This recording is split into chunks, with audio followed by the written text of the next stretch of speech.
I'm going to start by giving a little introduction to Alice Hoffman. I'm sure everyone here knows who she is very well. If I was to give you the full list of all of her achievements and accolades, we might be here all night. So I'm going to give the abbreviated version. Her writing career has spanned over 40 years and over 40 books, including 30 novels, 3 books of short fiction, and 8 books for children. Her books have graced the New York Times bestseller list and Oprah's book club, and include titles like Practical Magic, Here on Earth, The Dove Keepers, The Museum of Extraordinary Things, The Ice Queen, and The Marriage of Opposites. Several have also been adapted to the screen, including Practical Magic, Aquamarine, and The River King. Her latest novel, The Rules of Magic, has appeared on numerous most anticipated lists for fall and was deemed irresistible by USA Today and tender, dreamy, and sweet by NPR. Jodi Picoult recently said, "Reading an Alice Hoffman book is like falling into a deep dream where senses are heightened and love reigns supreme." And I think that this is a great summation of the magical spell that Alice weaves with her words. And I am so thrilled to be sitting with you here today. Thank you so much. So maybe, because most people here probably haven't had a chance to read your book yet, I'm going to move this because I feel like I'm getting a lot of reverb here. Maybe you could start by giving us a quick synopsis of the book and what it's about. Yeah, the book is really a prequel to a book I wrote more than 20 years ago called Practical Magic. And for a long time, I've thought about those characters and thought about writing more about them. So I don't know why it took me this long, but I felt like this was the time to do it. I had gotten a lot of letters from readers who felt it wasn't the end of the family. I started to think that myself, and I've been kind of fooling around with it for the past 10 years, but I just, all of a sudden it seemed like the time was right to write about it. And it's about a family originally from Massachusetts, and the family is cursed. And if anyone in the family should fall in love, the person who falls in love with them is doomed. And so it's really, I think, a story about fighting fate and believing in love. Mm-hmm. Mm-hmm. Can you read us a few minutes from the book? Sure, yeah. I'll read you the beginning of the book. And I just want to apologize because I can't really see close up or far away, so I'm going to, some of you know what that's like. So I'm going to just hold the book in front of my face, so apologize. Once upon a time, before the whole world changed, it was possible to run away from home and disguise who you were and fit into polite society. The children's mother had done exactly that. Susanna was one of the Boston Owenses, a family so old that the General Society of Mayflower descendants and the Daughters of the American Revolution were unable to deny them admission to their exclusive organizations, despite the fact that they would have liked to close the door to them, locking it twice. Their original ancestor, Maria Owens, who had arrived in America in 1680, remained a mystery, even to her own family. No one knew who had fathered her child, or could fathom how she came to build such a fine house when she was a woman alone with no means of support. The lineage of those who followed Maria was equally dubious.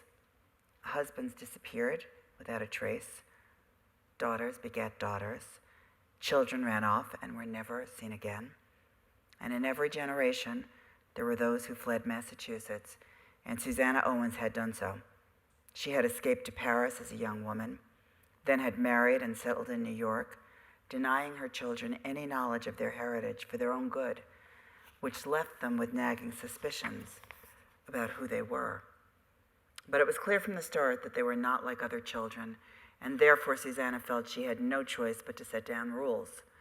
No walking in the moonlight, no Ouija boards, no candles, no red shoes, no wearing black, no going shoeless, no amulets, no night-blooming flowers, no reading novels about magic, no cats, no crows, and no venturing below 14th Street. And yet, no matter how Susanna tried to enforce these rules, the children continued to thwart her. They insisted upon being unusual. Eldest was Frances, with skin as pale as milk and blood-red hair. Then came Bridget, a girl as shy as she was beautiful, called Jet due to her inky black tresses. And lastly, there was Vincent, the adored youngest child, a surprise in every way, the first and only boy to be born into the family, a gifted musician who whistled before he could talk. So charismatic and fearless, his worried mother took to keeping him on a leash when he was a toddler to prevent him from making an escape.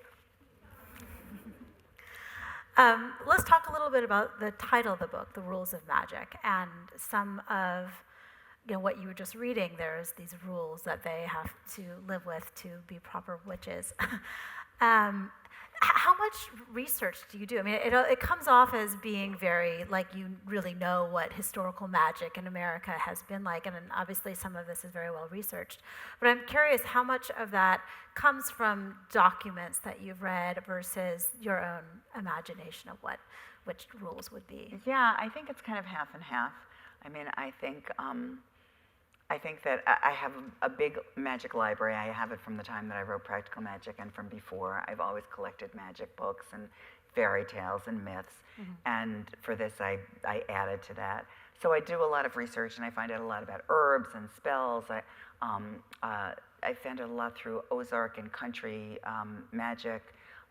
Read a lot about English magic, colonial magic, and actually. Vincent has a book that's very important to him called The Magus, and that was a book that was published, I think, around 1800 and was extremely popular in New York. I didn't realize how rife New York City was from colonial times onward with magic, and the Farmer's Almanac was really kind of like a magical book, and people were so involved in astrology and numerology. And this book, The Magus, was eventually outlawed as an occult book. So, most of the fact, I use historical facts, but then, of course, you never know about witches, and you're kind of free to add whatever you wish. Yeah. I know she's written the ancestor Maria has written this book out with perhaps her own blood or with it's a magic book, her own magical history. Right. What was your inspiration for that? Well, witches tend to have that. It's called a Book of Shadows, and or a grimoire, and it's you know what it's like. It's like a journal or a diary, where you put everything that's personal in there. And for people who are healers or witches or whatever you want to call them, that includes spells and magic and herbal remedies. But really, it's a diary. Have you read a grimoire before? I've read some very old ones, yeah. Where do you usually do your research? I usually, it's usually like I buy books, I mean, I'm a big book buyer, so I want to have the book, I want to spend time with it. So there's no, like, a library, witch library that you can go No, there's no, like, the witch's library. No. I'm just imagining some fantastic library, like something out of Harry Potter where all those secret things. That's a great idea. I'm curious, do you believe in magic yourself? Well, I believe in literary magic. I mean, for me, books and literature is magic. Right. And that is what changed my life. That's what, for me, that's what the spell is. Right. And the whole idea of that you write down words and they become something that you share with another person, writer to reader, that together you imagine something that feels so real that you share. I mean, for me, that's the biggest magic. Right. Bringing stories to life. Yeah. The rest of it, I'm open to it. I'm open to it. I feel like, the X-Files, I want to believe. Right. Well, you write about it so beautifully, and so it makes it's hard to not believe that you haven't walked on the street and seen lilacs bloom like 20 feet in the air. So. Well, I think part of it, and I know there's at least one other person here from Long Island, but when you grow up on Long Island, any bit of nature seems like a miracle. Right. So tell me a little bit why you decided to set this book as a prequel rather than a sequel. I'm wondering what... It's interesting that you asked that, but I never thought about doing a sequel. I was always interested in going backward in time. I mean, I'm interested in time travel. I'm interested in going back and finding out the histories of people, what made a family happen, what were the influences, consciously, subconsciously, and I'm interested in how history affects us. Right. So for me, it was just natural to go back in time. And I went back to the 60s because that's the time that I grew up in. That's the time, if I could go to a time, that's what I wish I could go to. And I didn't really realize until the book was written how important the 60s are to us right now, and how many similarities there are. You know, when I realized how history was being made every day in the 60s, like something was happening every day.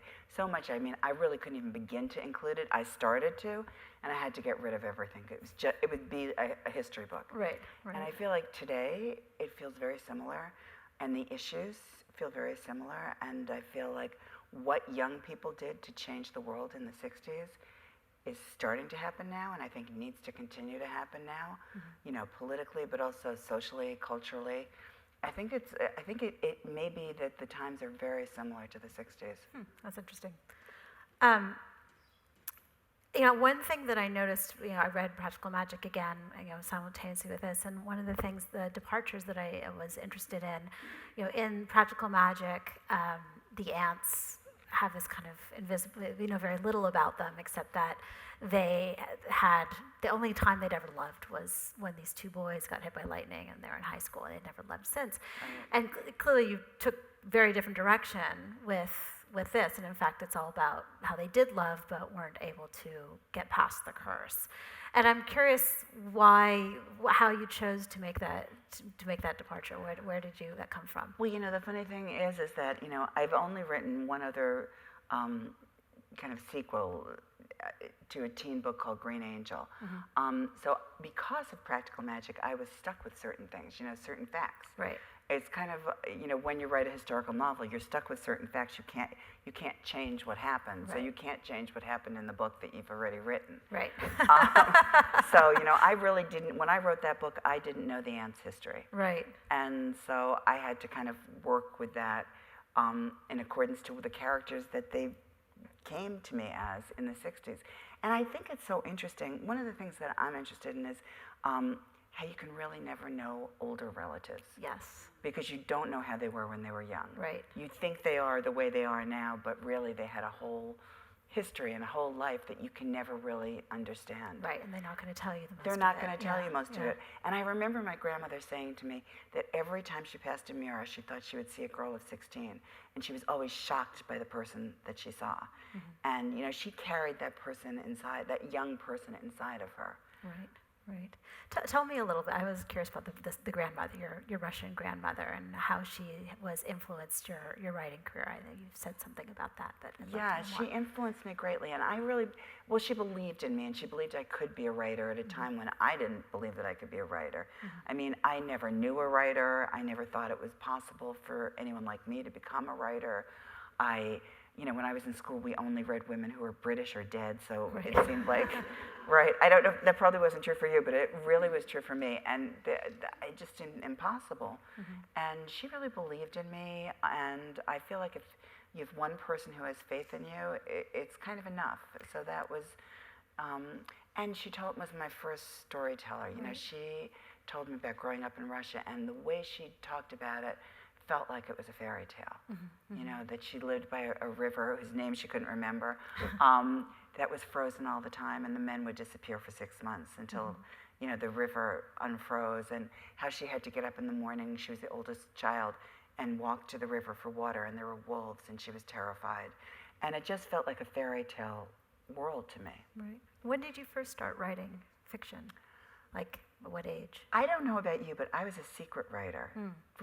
Did you start out secretly? I was not secret. I was very public.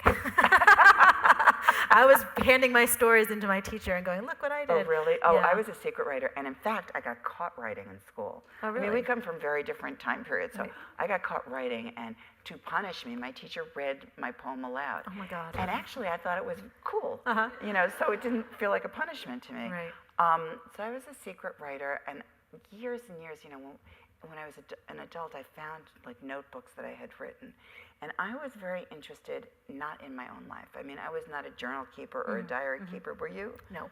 Yeah, I wasn't interested in that. I think maybe fiction writers aren't so interested in that. Yeah, I know some who are, but I think it's more of an external experience where you want to write the world that you see rather than write the world that you're living. Exactly. Yeah. I mean, I always was an escapist reader, and I'm an escapist writer. I don't want to write about myself. You know, I want to create another different world. Right, right. But in doing so, I very often find out something about myself, which is the irony of it. Right. Well, every part of every character, of course, comes from within you, right? Absolutely. Right. I agree. I always think of it as if you looked into a mirror and then you threw it on the floor, you know, every tiny little piece would be one of your characters. Yeah, that's a very good way of putting it. Do people ask you a lot if the characters in your books are you, or is it because it's about magic? Are people able to divorce it a little bit more? Yeah, I don't think they think that it's me, and it's not. It's really not me. Right. Yeah, and of course. I mean, sometimes it's not. I wish I were like a certain character. Right. You know, but I'm not. Right. You know. Which character would you most like to be of all of your books? Do you know?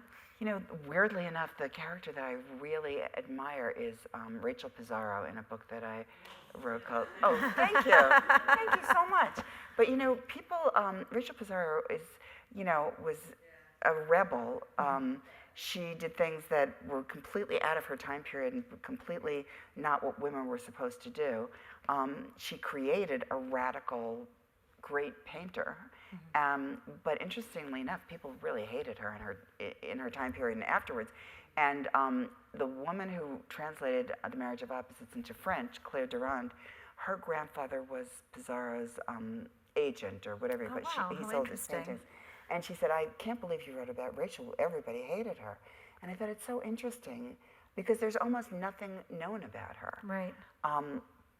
Other than the fact that she was a really strong woman. Right. I mean, I think one of the most interesting facts about her, and one of the most radical things she did was that because she had such a huge feud with the synagogue in St. Thomas, where she grew up, that she sent her children to a Moravian school that was for the children of slaves. So they were the only European children in this school. And Pizarro was a complete radical socialist, and you know, that gets formed that way by, you know, what you see in your life. And it was a very radical thing for her to have done. Right. Now, tell me a little bit about how you move from project to project. I mean, you're so prolific. You write a book almost every year. And there's such a wide range of books that you've written, you know, historical fiction, magical realism, historical biography, children's books. I'm curious about the process that you go through as you're finishing one book and starting another. Do you usually have multiple things that are going at the same time? Do you try and take the next book and make it to be something very different from what you just finished, or is it more organic? I think it's organic because I think when I finish a book, I want to do something different because I write the way I read. You know, I don't want to read the same book over and over again. I want to read different books. I have a very eclectic taste in reading, and so I want to write different books. Usually I have several books that I have thought about or made notes for. Maybe it's not working, so I go on to something else, then I go back to them. You know, I have lists of things. I think of them as kind of like airplanes, you know, kind of like in line, you know, waiting to take off. Right. Sometimes they never work out, sometimes they do. But I never really actively am writing 2 books at the same time, but I might be reading a book that has to do with another book. Right, right. Do you try and take a break from books that require a lot of research to do ones that are a little bit less research intensive, or is there? You know, it doesn't really happen that way for me. It's just whatever book comes along. Right, right. I keep saying I don't want to do research anymore, and then it just happened. I thought I didn't want to do research for this, but it turned out that I had to do that about the 60s as well, because I really didn't remember a lot of it. Right. It was the 60s. It was the 60s. Yeah. There was a lot of, I'm not saying that you had a lot of drugs, but definitely reading these pages, you're like, oh yeah, LSD, that was kind of magic, wasn't it? You know, the discovery of drugs back then. Yeah. So tell me a little bit about, I mean, you are such a prolific writer that I'm just in awe. What is your writing routine? Are you very disciplined? Do you sit down and write every day? How long do you write? I'm very curious. I'm not disciplined, but I was disciplined. I used to be disciplined, now Right. I'm not. I used to get up at 4:45. You know, when I first started writing, I was young and I had I had to go to work, and so I'd get up at 4:45 and write for 2 hours. Then when I had little children, I did the same thing. And, you know, I always feel that women with little children can do a whole day's work in an hour and a half. And so then I had an office so that I had my own space. Now my life and my writing are really interwoven, and so I don't really have a schedule. Right. And I think people should write every day, but sometimes I can't. But I think it's really important to when you're on a project, to keep writing every day, because then I think it flows much more easily. Right. Do you, when you're on tour like this, do you write on the road? I don't try to write. Because I'm thinking about so many other things, and I'm talking about one book. If I was also inside of another book, I think it would be difficult, mind-bending Crazy in making. some way. Yeah. Schizophrenic. So tell me, I know that you've done some screenplays as well, and I'm very curious. You know, we're in LA. Tell me about your history with Hollywood and. Well, I think I've written about 25 screenplays. Oh my God. I used to write one a year on top of my books, and I really started doing it to support my novels because I felt like it was easier than teaching. My friends who were writers who taught never got to write. I mean, I think if you're a really good teacher, it's very hard to work on your own work, and I didn't want to do that. So you never adapted one of your own books? Other than Yes, I have. But I mean, I didn't want to I didn't want to teach. For me, being a screenwriter was easier than being a professor. Oh, got it. Sorry, I was. Yeah, but actually, I most often did other people's books, but I did my own too. But you know, it was Hollywood, so I had one film produced in all of that time. 25 scripts, one film. And it was the first one. Right. And nobody saw it. So, but you know, I bought a house. And at this point, how many of your books have been optioned? All of them, or A lot. a lot? And, A lot. And some have been made, and most haven't. right. What's your relationship at this point to that whole process? Do you just try and stay away from it? No, I don't. I love movies, and I love TV, and you know, I'm always interested in that. And I think it's, you know, even though I think, you know, a book and a movie are so different, they're just different creatures. There's something very exciting about seeing your characters really living, breathing, talking, you know, on a screen, and it's very seductive because it's, you know, it's just so alive. Right, right. So are you still doing screenwriting, or you are? Are you working on something right now, or? Sort of. When you're not on I always tour. feel like it's kind of a jinx to talk about what about you're, it. because you never know what will happen and what won't. I mean, I do that with books too. I don't know if you do, but you know, I have so many books that I've started and it just didn't work out. Right. Yeah, no, I feel the same way. It's like almost by telling people what you're working on, you're committing to something that you're not ready to committing yet. Right, and people also say, and I think this is true, that if you talk about it too much, you kind of talk it out. Yeah. That you have to kind of write your way into it. Right. Well, I mean, at the beginning of any book, the idea is usually very abstract and hard to describe, and so the act of describing what you're working on often makes it sound really lame. Yeah. You're like, oh, I got this idea, and kind of this, that, and the other, and then by talking it out, you take the magic away out of the idea that out of you doing had. it. Yeah. And also, you know, people offer you their opinions, and some of them are good, but they're all different. Yeah. You know, so that can be confusing. Right. And then there's the matter of, like, you tell somebody that you're working on something, and then a year later they're like, so how's that book about, you know, World War II? And then you have to say, well, I didn't actually write that book, and then it feels, Yeah. I don't know. I mean, I've had the experience of finding books that I've totally forgotten that I wrote part of. Oh, really? Yeah, and it, you know, clearly they just weren't the right book. Right, right. God, I wish I had books I hadn't had a chance to finish. So tell me, I want to talk a little about some of the themes in your book. I mean, this book is a lot about love. Obviously, magic's a big theme in your book. There's been a lot about history. When you look back at the 30 books, and obviously there's going to be differences between all of them, but do you see a connective tissue between the ideas in the books that you've been exploring over the last 40 years? I do. I mean, I didn't at the beginning, but I think after a certain amount of time, you know, I realized that I'm really writing about love, loss, and survivorship, and that's what I'm always writing about in some way. And I think, you know, very often the writer's the last to know, you know, what your themes are. And, you know, sometimes people will ask about certain symbols in a book, you know, and I explain that, you know, you as a writer are the last to know what the symbols are. The reader probably knows way before you do, because symbols kind of arise from the text. They arise from the story. You don't plan it out. Got it. There was a quote that I actually wrote down that I read in one of the interviews that you said, where you said, "Survival is always my subject matter," and I was really interested by that quote, and I was wondering if you could elaborate a little bit about that. Yeah, I mean, I think I'm kind of in awe of people who manage to survive. I mean, everyone who's human is going to be touched by tragedy. Everyone who's human is going to lose everyone they love.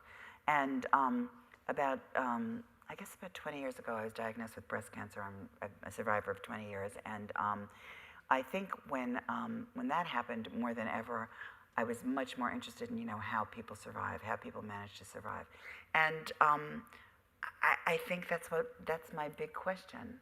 And when I was undergoing treatment, I read 2 books in the radiation room. One was Bridget Jones's Diary, which I needed, and the other was Viktor Frankl's Man's Search for Meaning. I don't know that one. Oh, it's a great book, and that book. It's a great book, and really, basically, he went through the Holocaust and lost his entire family. And he's a psychiatrist, and basically, I think what he is saying is that, the question is, why is there sorrow in this world? And what I think his answer is that sorrow kind of makes us who we are. We would not be people.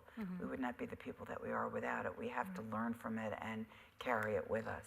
Right. And there's just no way to avoid it. Right. Well, as they say, happy people don't make good characters, right? Happy people. I don't know any. Like, they told talk about, likable, happy characters aren't necessarily the ones that people you want to spend time with, but necessarily the people that you want to actually spend time with in a book. That's quite possible, yeah. Sorry, I'm going to look at I had a whole plan of how I was going to talk to you, and of course, it's all gone out the window. So, you have written in so many different kinds of genres, and I'm wondering if there's any that you've found particularly fun to work with and any that you've found particularly challenging. Well, I do like to write teen books because I feel like teens readers will accept things that adults won't accept. They're so kind of open-hearted to books and to literature and to feelings. And so that for me is really fun to write. And I always feel like I'm writing for the 16-year-old girl that I was. For me, it's harder to write nonfiction when I write articles. For me, that's harder. Why is that, do you think? Well, I think with nonfiction, you have to know where you're going. And I think with fiction, you don't. And it's a journey that you can kind of go on and discover. Right. So for me, it's a lot more fun. It's a lot more exciting. For me, writing nonfiction is just more work. Right. It's more like a term paper. Do you do a lot of nonfiction writing? I do some. Right. Mostly articles. Right. What about historical fiction? I'm curious about the choices that you make when you do some of this, like, for example, the Dove Keepers or the Pissarro.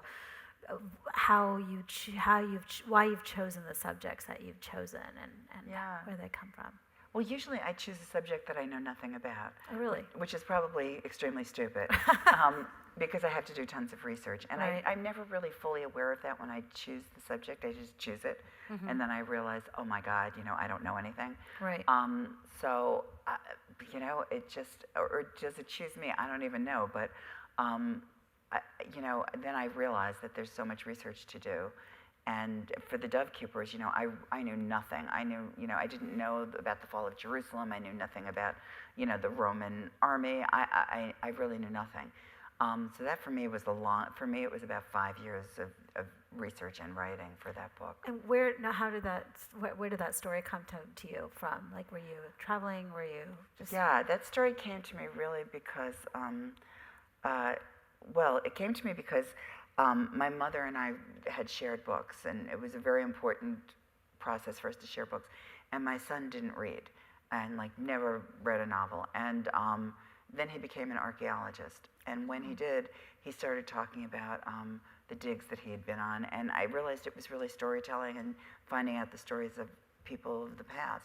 So I went to Israel, and he was working there, and I went to Masada, and for me, it was a really spiritual experience. I went on a day no one else was there that morning, but I saw a plaque when I was there that said that there had been survivors, and as soon as I saw that, I felt like this might be a novel. Interesting. And so then did you decide to write it and then do the research, or will you research the sub I story researched first? but only to a certain extent, because then I didn't want it to be a history, so then I had to kind of create the heart of the novel and who the characters were, and then I just kept going back and forth and researching. Right. When you are doing something that is based on a true story or a true character, how much do you worry about verisimilitude to actual historical fact versus the jumping off point of imagination and fiction? Well, I would never change a historical fact. Right. The history is history, but when something isn't known, then I feel like I could do whatever I want. Right. For instance, with Rachel Pizarro, how did she become a rebel? Well, nobody knows that. Right. She didn't. There's no record of anything, and I decided it was the same thing for me. She read. Right. And I felt like there must have been a library that somehow changed her in some way. Right. So if it's something that's not knowable, then I feel free to do what I want. But I never veer from the history of it, because I hate when I read a book and I think, did that really happen? Right. Did the Romans really come in this year? Or, whatever. Was it really this many people who committed suicide? That I never play around with. Right. Right. Is that maybe why you're more interested in that like the prequel kind of idea versus the sequel, that it's easier to go back and fill in the gaps in a history than it is to write the gaps in a present tense? Does that make sense? No, I think actually the present is probably easier. Oh, really? I think so, but it's not as interesting to me. Right, right. All right, let me go back to the questions that I have now.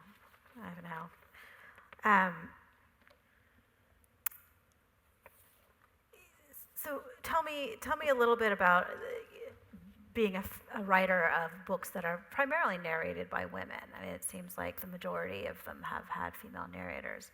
Correct me if I'm wrong, because I haven't read every single book, but... Yeah, I think I'm interested in women's stories. I'm especially interested in stories that haven't been told, that somehow got lost. And, I was raised in a house. I had a brother, but he was basically never there. So I felt like I was raised in a house with women. I was very close to my mother and grandmother. And, I think that kind of storytelling connection between my grandmother and me it kind of formed who I was as a writer. So I am interested in women's stories. Not that men aren't included, but I feel like there are a lot of untold stories, or stories, that are more like an oral tradition that got lost somehow. The Owens family history seems very much like the oral tradition of women in the family. Right. I was actually curious why it is the Owens family legend is that it's women, and then there's this male character, Vincent, and I was curious why you chose to do a male character in Rules of Vincent, Magic. I don't want to say too much about him because I don't want to give anything away, but I didn't choose him. He just walked in through the door. Right. I didn't know they had a brother. I had no idea. And he just arrived. And At what point did he arrive? I'm curious in the writing process. I don't know, because I had so many different versions, and I've been working on this and thinking about this for so long. But as soon as I started really writing, there he was. And it was clear that they had a brother. And, I don't feel like I did that. I feel like they did that. Right, right. What's it like writing in a male voice? But that's a silly question to ask.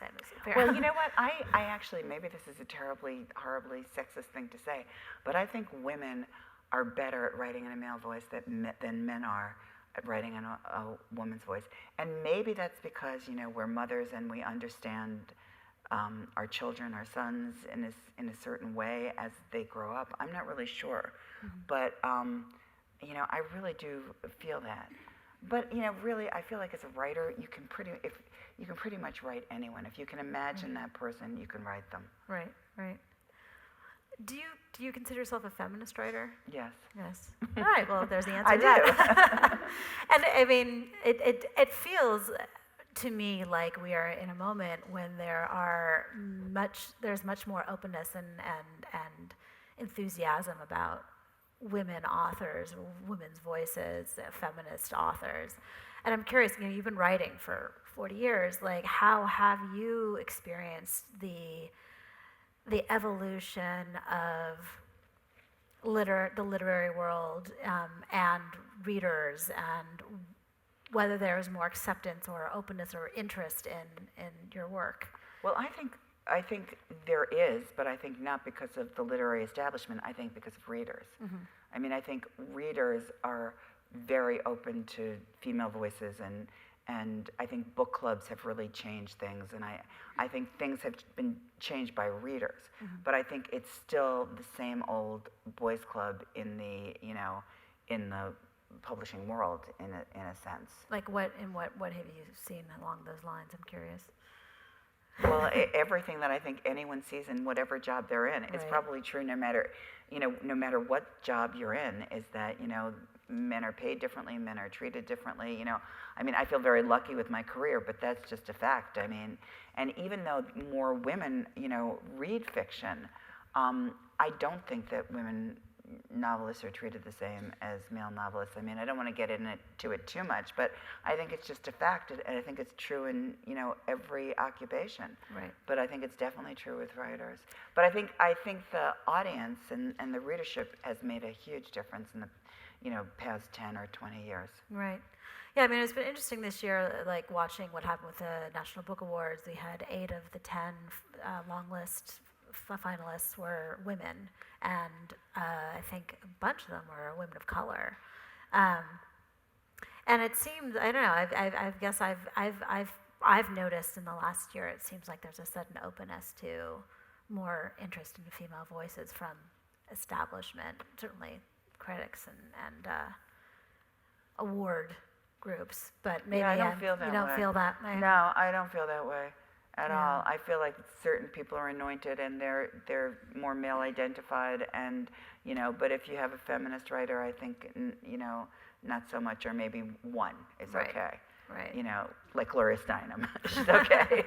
Roxane Gay, right? Right. Yeah. That's how I feel. But I think in terms of readers, I think it doesn't matter. I think Oprah made a huge difference because I think she really brought forth, voices of women and people of color and writers that a lot of people hadn't read. And, I think she made a huge difference. I wish, she was still around, doing her book club. She's kind of she doing kind of it. is doing yeah, it. She just did Behold the Dreamers with the Mbola, I can butcher the last name, Mbola Mabui. She's a Cameroonian writer, and they just did it yesterday, but it's not as much of a big deal. It's not exactly the same. Have you gotten involved in the world of social media at all, and the kind of the book communities that have evolved out of Instagram or Twitter or Facebook? Well, I'm involved in Boston in a non-virtual group, which is Grub Street, which is an incredible writers organization. It's the biggest writers organization in America, and they have the biggest writers conference every year in the spring. It's an amazing place. It's really for all different levels of writers. They go into the public schools. They have teen workshops every Saturdays and in the summers with lots of fellowships and scholarships. And I'm also involved in my old school Adelphi. We have a teen workshop every summer for kids from the Bronx and Brooklyn and Queens and Long Island. So that I'm very involved with. Right. Better than the social media world, well, in a one-on-one interaction. No, I think that's fine. I mean, I think social media is fine. I don't know what else to say about it, but I think it's fine. I think it connects you with readers in a different way. Right. I'm just curious. It's been interesting, having had a book out this year myself, to see how communities are coming together, and especially women readers seem to be really creating these online communities of supporting these books. I think so. I mean, I think that's what's really changed, is women supporting women, right? In the literary world. Yeah, that's what it's fun to see. I'm not sure how much time we have, because I honestly was gonna. About 5 minutes. 5 minutes. Okay. All right. You've written 30 books and all these other things, and I'm curious, does it ever get easier? Has it gotten easier Not for at you? all. No, it really is. Sometimes I think, I can't believe I wrote those books. I just don't know how to write a novel, and every time I feel like I have to relearn how to do it. No, it doesn't.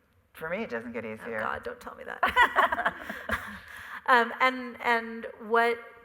When you, not asking you to tell me what you're writing next, but I'm curious what your writing goals are at this point in your career. Like, what do you want to do at this point that you still feel like you haven't? Well, I don't think of it that way. I mean, I don't have any goals. I just want to keep being able to tell stories. I feel like I, have so many stories that I want to tell, and there's just not time to tell them all. Right. Well, on that note, maybe we should open up some questions Sure. from the audience. Yeah, if you have a question, I'll bring the microphone to you. Just raise your hand. What are you reading for fun now? I'm sorry, I couldn't hear that. What are you reading for fun? Oh, what am I reading for fun? Well, the funny thing is that, when I'm writing, I don't know if this is true for you, but I don't read fiction when I'm writing. Oh, I'm the opposite. I read so much fiction. Oh, really? Yeah. I don't want to get somebody else's voice or style in my head. So when I'm traveling on a book tour, that's when I read. So I just read Claire Massoud's The Burning Girl, which I loved, and Alice McDermott's book, The Ninth Hour, which I also highly recommend. Those are the two books I've recently read. Hi. When you create characters, is it just a tiny gesture that triggers it, or what? I mean, how do you dive deep into your characters?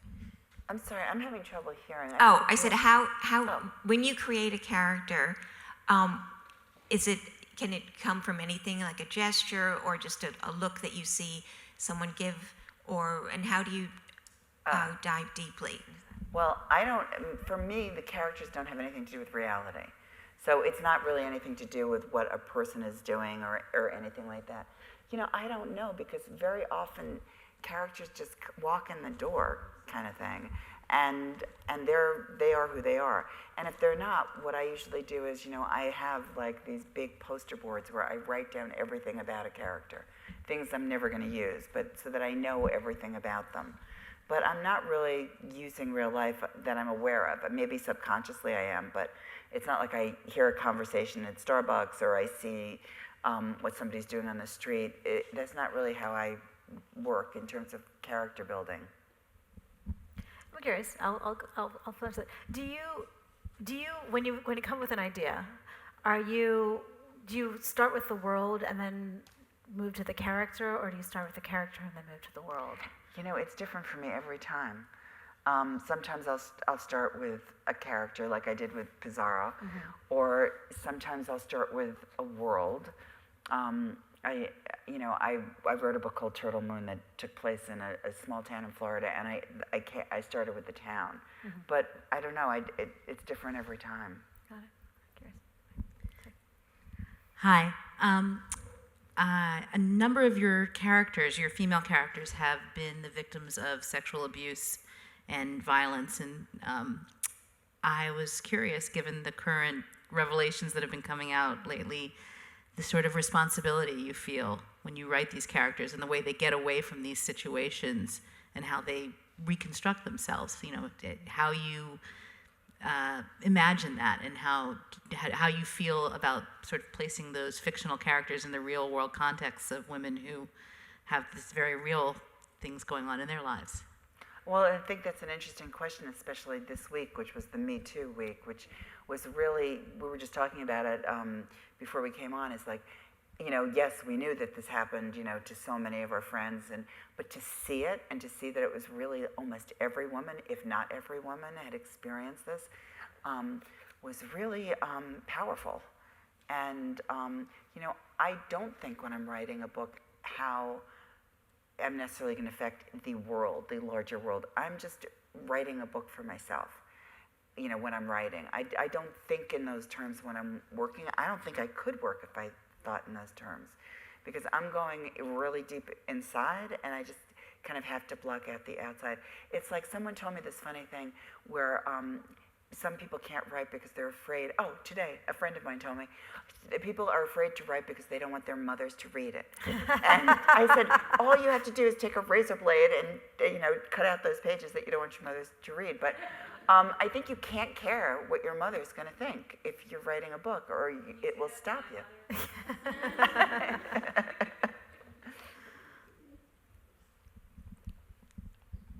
So do you have a sense when you're writing a book that it's a state of waking dreaming? Because you talk about characters walking into an environment and characters presenting themselves to you, and they have all these characteristics. So do you have a sense that you're dreaming the book, and that when something's not working, that you have to remember it right?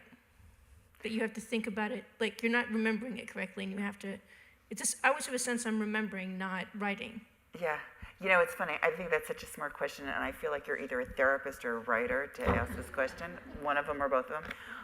Yeah, I find that when I'm writing, I don't dream as much, and I think it really does serve the same purpose. I do feel like I'm in an altered state when I'm writing. I don't know what's going on, and I had this experience, and I realized, you know, I had this experience where I was moving and everything was in big chaos, and the moving men were actually in the room with me, and I opened up the computer and I started writing, and I felt like it's like having a drink for someone else, you know? Yeah, thank you. I'm not exactly sure how to ask this, but you have a very distinctive, amazing way of phrasing things, the structure. When you're writing a story, does that flow naturally, or do you write it and then think, oh, this is how I want to say it? Do you know what I mean? I know what you're saying. It's funny because I rewrite so much, so it's not necessary, you know, I just go over things and over things, but I was asked a question a couple of days ago by this guy, and he said, do you listen to music when you write? Because I feel like you do. And I said, I do listen to music, and it's different every time, but I tend to listen to the same thing over and over again until it's like a part of me. And I said, when I'm writing, I feel like I'm playing the piano. And that's the way it feels to me. And afterwards, when I was talking to him, he said that he was a musician. And he had that feeling that that's what I was doing, that I was trying to kind of create music. And that's how I feel about it. So thank you very much for saying that. I appreciate it.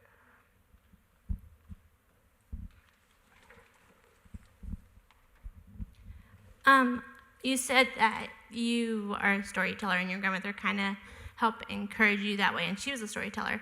Do you see the storyteller thing in your children or your grandchildren? You know, that's an interesting question. Thank you. I mean, for me, I don't think, I kind of think people are storytellers in their own ways. You know, for instance, my son, who's an archaeologist, I don't think he's a storyteller in a traditional way, but I think when he's piecing together, you know, small shards of pottery, or actually he studies trees, ancient trees, that he's kind of telling the story of the tree in a way. You know, when there was a big fire, you know, you can tell so much about what happened in the rest of the world. I think there are different ways of being storytellers. You know, I don't think my children, I don't have grandchildren, but I don't think my children are necessarily storytellers. You know, maybe it skips a generation, so I don't know. You think there's a gene, a storytelling gene? I don't know if there's a storytelling gene, but I think when somebody tells you a lot of stories, it kind of sticks in some way. I don't know what it becomes, but I think it does stick.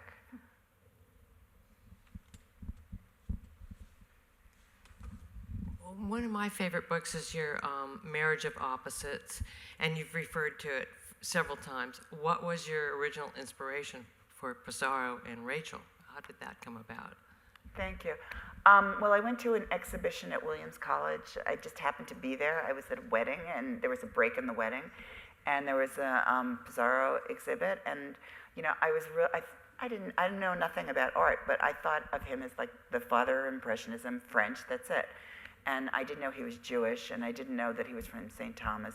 And then while I was there, I was reading the material, and it said that his mother had created the greatest scandal ever in St. Thomas. So after I read that, I was immediately interested in her and started to do research and started to read about him and about Jews in St. Thomas and about Jews in the Caribbean and what had happened.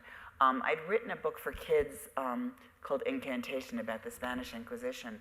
So this, in a way, was kind of a continuation of that for me. Amazing story. Thank you.